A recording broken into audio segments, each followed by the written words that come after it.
খাজনা দিবে না বলাতে তাকে মারধর করা হয়েছে। যে একজন জিলাপি বিক্রেতা, তার রোজগারই বা কত?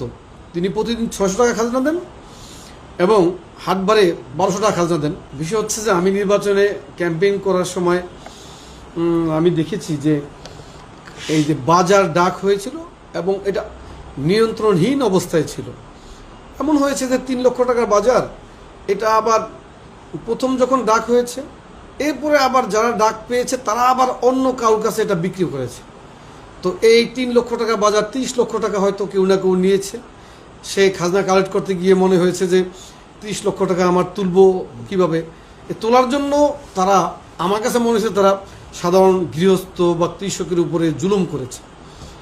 তো আমার মনে হয়েছে যে আমি যদি আল্লাহ রব্বুল আলামিন আমাকে আনুকূল্য দান করেন এবং আমি যদি এমপি হই, তাহলে আমি মানুষকে এই জুলুম থেকে মুক্ত করব।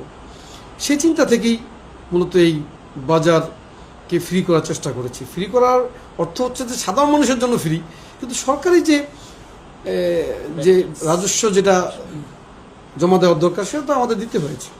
আমি চেষ্টা করব, আল্লাহ রাব্বুল আলামিন আমাকে যদি তৌফিক দান করেন, যতদিন আমি রাজনীতি করব ততদিন সাধারণ মানুষের জন্য এই খাজনাটাকে আমি ফ্রি করে রাখব, যাতে সাধারণ মানুষ খাজনা আদায়কারীদের জুলুমের শিকার না হয়।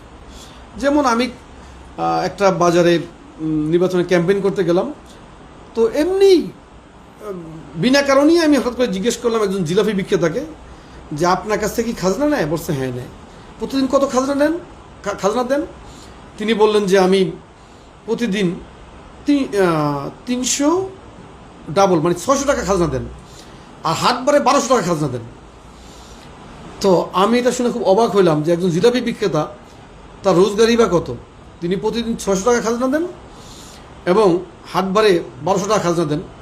সেদিন থেকে আমার মনে হয়েছে, আমি তাদেরকে বলেছি তোমরা এত খাজনা নিও না, কাউকে কাউকে ডেকে বলেছি, কিন্তু আমার কথা কেউ শোনে নাই। তখন আমার মনে হয়েছে যে না, এই খাজনাটা ফ্রি করতে হবে। যদি আমার কষ্টও হয় তারপর আমি এই খাজনাটা ফ্রি করব। ধরেন গ্রামের একজন সাধারণ গৃহস্থ, তিনি হয়তো পাট শাক বিক্রি করতে আসলেন, 300 টাকার পাট শাক বিক্রি করলেন।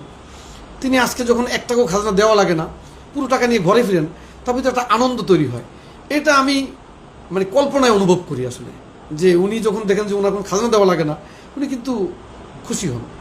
আরেকটা কারণে ক্ষুব্ধ হয়েছি, আমাকে এই যে এখানে একজন ভুক্তভোগী আছেন, যে তার একজন ভাই তার বাড়ির দরজায় মুরগি বিক্রি করছে, বাজারে না, বাজার থেকে অনেক দূরে, তাকে ওখানে খাজনা দিতে হয়েছে। খাজনা দিবে না বলাতে তাকে